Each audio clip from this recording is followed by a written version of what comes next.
Civility doesn't weaken a message, it helps others to hear it. This is a quote by Kate Nasser that really reminds us that human beings aren't objects, they're worth dignity and respect. And we have that power to control our actions and also our reactions and just what we put out into the world. But this is no different in a work environment. Our colleagues are people too, and they deserve a credible you. Without credibility, people can't trust you, and relationships will ultimately plummet. So here are a few ways to increase your credibility in the workplace. The first is to make sure that your actions and your words line up. There is a term called a credibility gap, and this is when those actions and those words butt heads. They do not line up, they're opposing. You don't do what you say you're going to do. And when you have that credibility gap, your reputation and your career can easily be damaged because your coworkers or your bosses or your friends, they can no longer trust you or rely on you to do what you say you're going to do. Bridging this gap takes a lot of time and effort, and is so much easier to lose your credibility than it is to gain your credibility. There is a vital importance on not shifting courses or reversing your ideas. Just do what you say you're going to do the first time, follow the same course, be consistent. To do this, you can say, or you can ask yourself, do your decisions and your values really line up?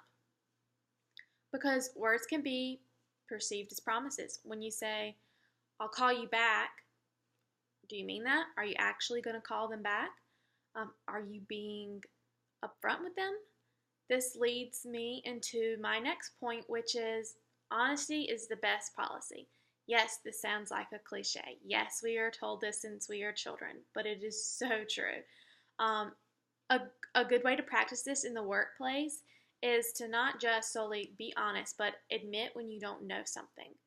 This can both be humbling to you, and it can also better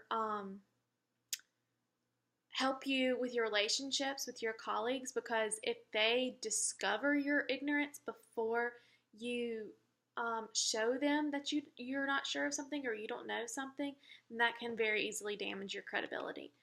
And it's so okay to be unclear on something as long as you are upfront about that. Nothing makes people believe what you do know like admitting what you don't know.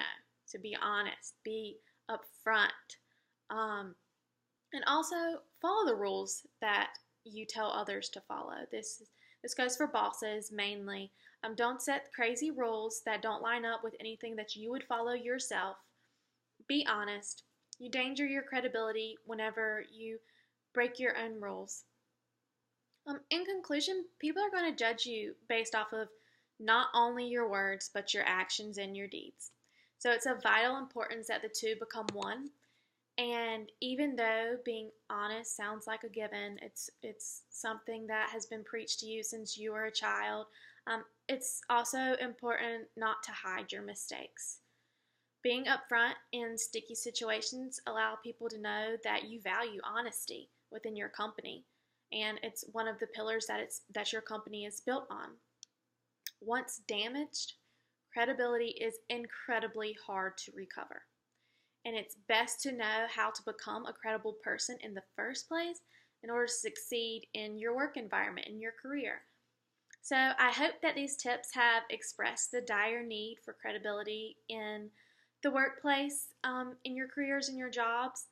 And I hope that the tips and tricks that I have given you, you were able to take a deeper look into some ways in which to establish just that.